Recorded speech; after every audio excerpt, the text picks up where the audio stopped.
Welcome to my channel. The Brown family has long projected an image of togetherness, legacy, and a dream constructed on Coyote Pass, but now the veneer has cracked. In a shocking courtroom turn of events, a judge has decided on one of the most incendiary charges ever to be leveled against the Sister Wives universe: property fraud. For years, everyone wondered if Cody Brown and Robyn fudged financial records, transferred assets, and left the other wives out of what was meant to be their joint family dream.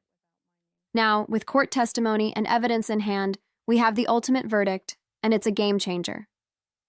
To see how this scandal mushroomed, we need to rewind.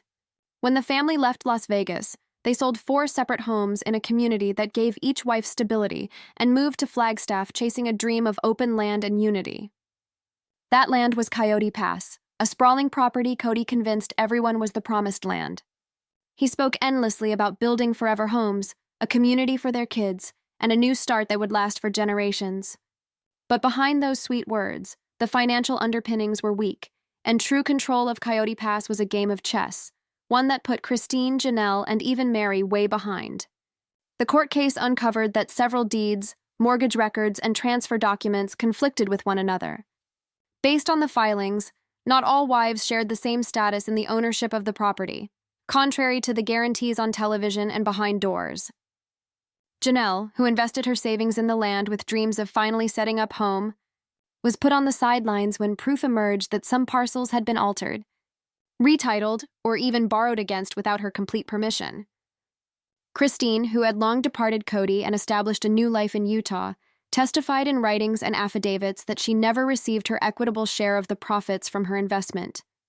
And Meri, usually the most overlooked wife, found that her name wasn't even attached in any substantial sense to the land she'd thought was to be part of her future. Robyn's case was different, though. The court judgment points out that although the family struggled financially, Robyn and Cody had made more secure positions over some of the pieces, so that they did have control and were in a position to determine how the land was to be partitioned. This set off alarms not only for the wives but for the court because testimony indicated that funds from the family business checking account were being funneled into keeping the mortgage current on Robyn's palace, while property taxes on other tracts were unpaid. The end result was penalties, fines, and liens that took further bites out of the joint investment. What stunned the courtroom wasn't the mishandling.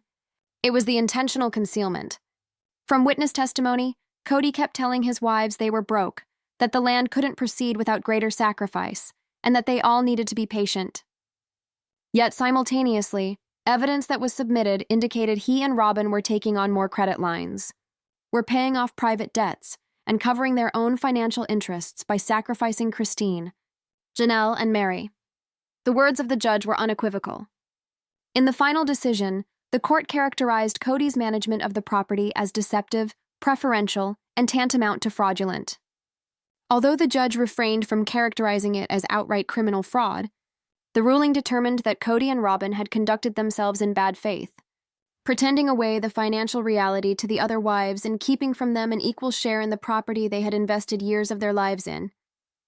The decision needed an immediate rebalancing of ownership, and Christine, Janelle, and Meri needed to be paid not just for their cash input, but also for the losses of years of delay, shattered promises, and financial hardship.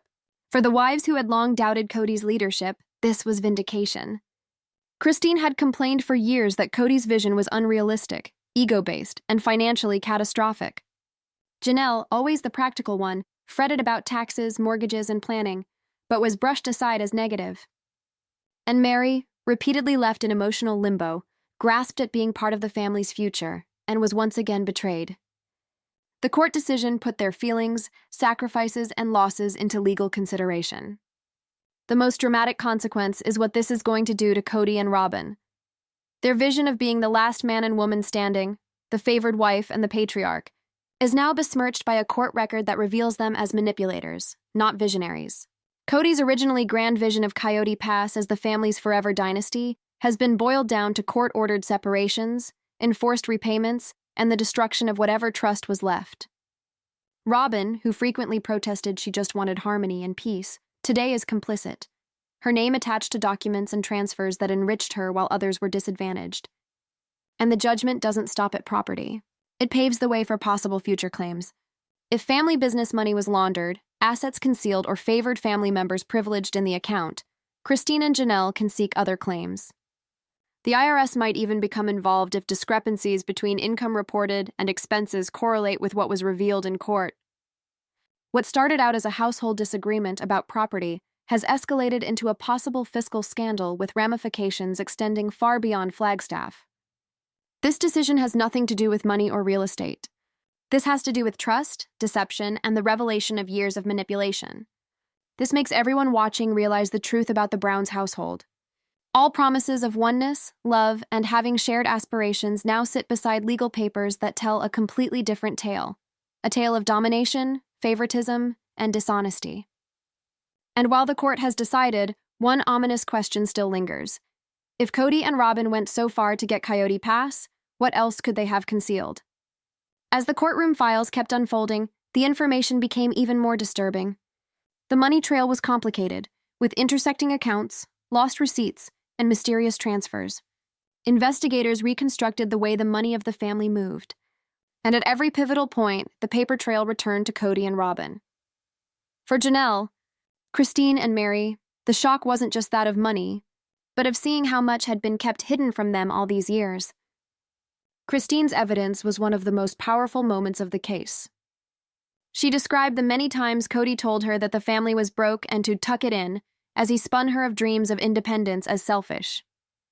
She explained that she sold her own house in Las Vegas and put in her share into the Coyote Pass fund, thinking that whatever she was giving up was for the benefit of all. Her money found its way into a system that was only meant for Cody and Robyn. Court papers showed that thousands of Christine's proceeds went straight into a private account that was spent on Robyn's mansion bills. Janelle's case was worse. She had invested both her own savings and her retirement fund in the land, believing one day she would construct her dream house.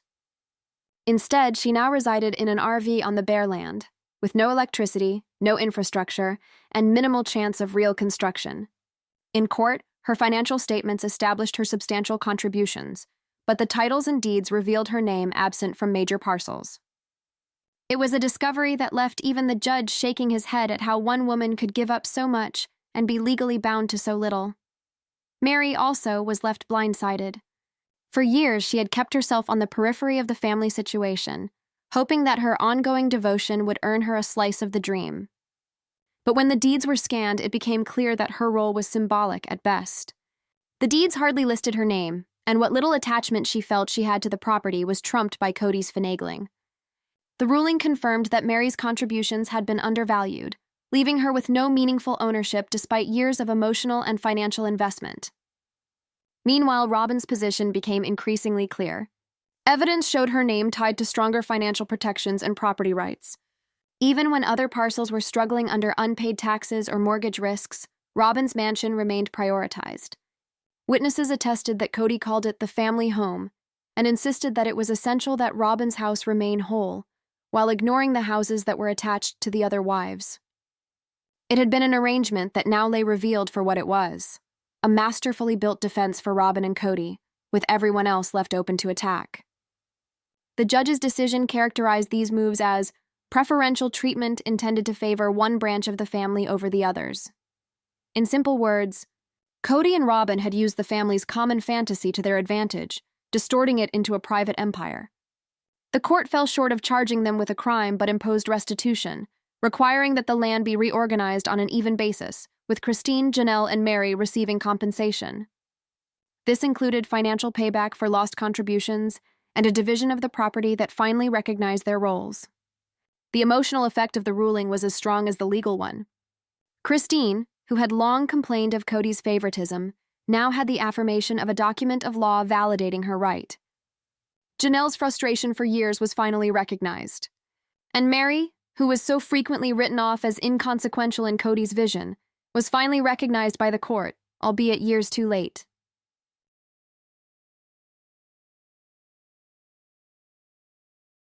But for Robyn and Cody, the consequences were immediate.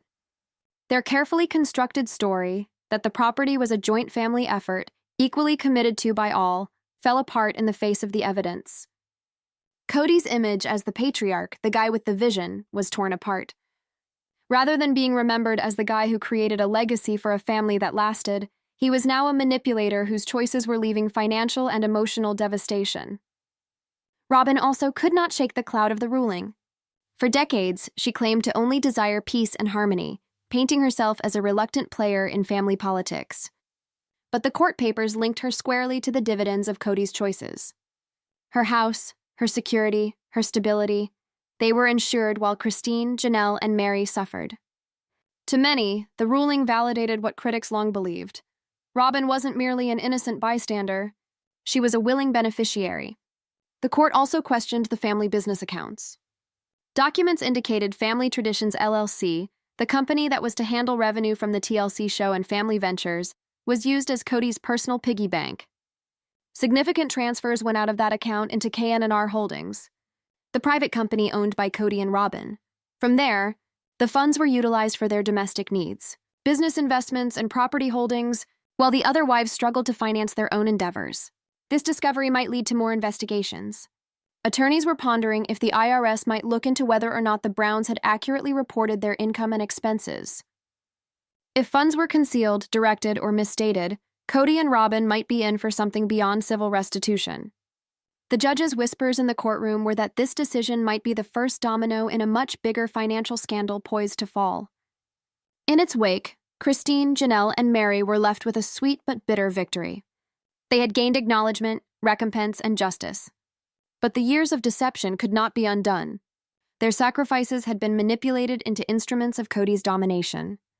The legacy of Coyote Pass, the property that was to bring them together, was now irrevocably tainted as the epicenter of fraud, manipulation, and deception. For Cody, the repercussions are greater than monetary. His patriarchal authority is broken. The wives who used to bow down to him now have the court behind them.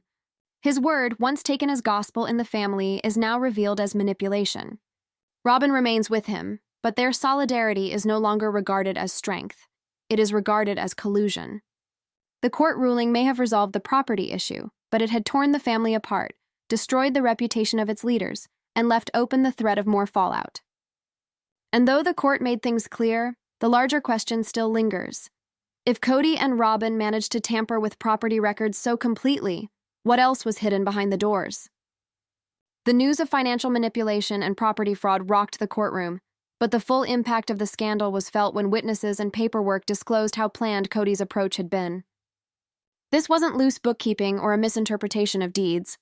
It was a series of deliberate actions, cleverly planned to keep control in the hands of Cody and Robyn, as the other wives were kept in the background. Among the most compelling evidence was testimony from a financial analyst who was called in to review the Browns' accounts. This analyst testified that transactions between Family Traditions LLC and KNR Holdings were not random, but methodical. The timing of the payments was planned so they would coincide with large family expenditures, property taxes, mortgage payments, and household expenses. But rather than going toward paying down joint debts, the funds always wound up in accounts that benefited Cody and Robyn directly. The analyst dubbed it a textbook case of preferential allocation, or money being steered intentionally, not by mistake. Christine's side had another horrific piece of evidence: email exchanges between Cody and a financial planner.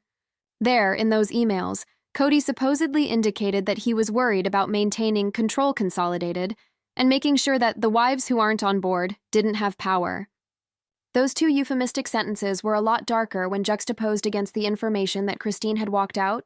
Janelle was already questioning everything, and Meri was already on the outside.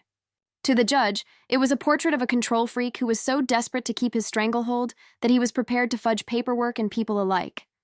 Janelle's evidence was as damning. She testified about meetings with Cody where he assured her the land was all taken care of, pressuring her to put more money in while refusing to provide her with a new update. She remembered incidents where she pushed him for information and only received evasions, hollow promises, or charges that she was being unfaithful. The judge specifically referenced her testimony as being credible and consistent, noting that her financial commitments were written down, while Cody's promises were hollow. Meri, while sometimes more subdued, contributed her own poignant insight. She informed the court that she had felt invisible, excluded from decision-making, and treated as an afterthought. Asked if she had ever been taken to view the actual deeds to Coyote Pass, she admitted that she had not. She had accepted Cody's word that her loyalty would be her ticket to the family's future. Learning that her trust was misplaced, reaffirmed in black and white legal documents, broke her. The court also recognized her pain, holding that her exclusion was intentional and detrimental. Robyn's role was then picked apart, and it was arguably the most cringeworthy part of the hearing. Although she wasn't the mastermind behind the scheme, the evidence indicated that she profited from it time and again. Records linked her name to packages that were in better condition, with taxes and fees current, while the parcels of the other wives went into disarray.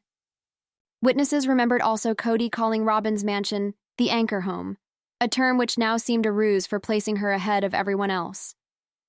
The judge observed that Robyn, knowingly or unknowingly, had benefited from advantages directly related to the fiscal mismanagement. When the ruling was read aloud, it was apparent that the court was trying to send a message. The Coyote Pass property was to be reworked, with equitable portions going to Christine, Janelle, and Meri, both according to their financial input and equitable distribution. Cody and Robyn were required to pay the other three for missed opportunities and late benefits. Also, the court installed an independent financial monitor to oversee any future transactions involving the property, ensuring openness from now on. It was an uncommon and unusual step, but one the judge felt compelled to take in light of the past history of manipulation. The courtroom went silent when the verdict sank in. Christine, no longer legally bound to Cody, appeared visibly relieved. Janelle stood tall, justified after all the warnings. Meri, as silent as always, nodded softly, as if to confirm that finally, her sacrifices had not been in vain. Cody, on the other hand, was enraged. His face burned red, and he growled furiously under his breath. Robyn held his arm, tears running down her cheeks, but the sympathy she once held appeared to be lacking. The verdict had revealed her as the preferred wife, protected while others were punished. Outside of the courtroom, the opposite mood reigned based on the side you were on.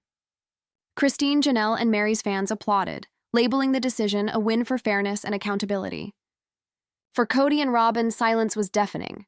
What was once a well-crafted facade of leadership and cohesion was now a legal history of favoritism and deceit. But even as the dust began to settle, the stakes of the ruling were higher than Coyote Pass. Lawyers cautioned that the facts revealed in this case would set others in motion. If Family Traditions LLC had been abused, there could be repercussions involving not only civil liability, but also taxes and corporate compliance. The threat of additional suits hung over it, casting the possibility that the case was merely the start of a much greater reckoning.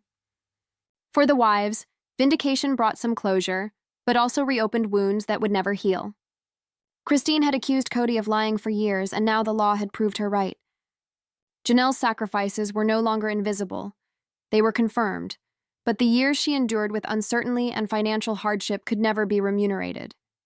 Meri's heartbreak, built on years of being sidelined, was acknowledged, but it could not erase the pain of being left out of the dream she believed in. And as for Cody, the verdict ruined his patriarchal credibility. From the once self-anointed leader of a far-flung family, he was now a man whose own choices had led to destruction. Robyn, that pitied woman who said she wanted peace, was now complicit in a ruse that served her more than anyone else. Their future, both financially and in the court of public opinion, was grim. But there was another aspect: how this decision could impact the next generation of Browns. Several of the grown children had already alienated themselves from Cody, resentful of his favoritism and inaccessibility. Now, with a judicial record of misconduct established, their connections with him could be severed even further. The offspring of Christine and Janelle, in specific, had seen their mothers struggle while Cody favored Robyn. With this decision, their complaint received legal justification. It was not just a question of property, it was a vindication of betrayal. The judge's concluding comments encapsulated the mood of the whole case. Trust is the cornerstone of any family, and trust was broken here in ways that created lasting harm. This decision is intended to restore balance, but it can't restore what has already been lost. Those were the words that lingered as the Browns departed from the courtroom, each one with an uncertain future ahead of them. The Coyote Pass chapter was officially closed, but emotionally far from it. For Christine, Janelle, and Meri, this was a triumph and a reminder of all they had been through. For Cody and Robyn, it was the start of repercussions they could no longer avoid. And for the fans who had sat through the mirage of Coyote Pass dissolving over the years, it was confirmation of their long-held suspicions. The dream was never a reality. It was a mirage constructed upon illusion, and now the illusion had been stripped away. The decision might have determined the question of law, but the more fundamental narrative was how all those years of surreptitious machinations had disintegrated the foundation of the Brown family itself. In each testimony, every document that was unveiled, the portrait that was presented was one of manipulation upon manipulation, small decisions that, when piled upon one another, became an impenetrable wall of deception that Christine, Janelle, and Meri could no longer ascend. Christine's voice was heavy with years of disappointment. She told at length how Cody would gather the family, gushing about a shared house futures and limitless land, and dissuading her from autonomy. When she spoke about returning to Utah, Cody made it sound like abandonment. But now, before the cold glare of courtroom testimony, it was evident.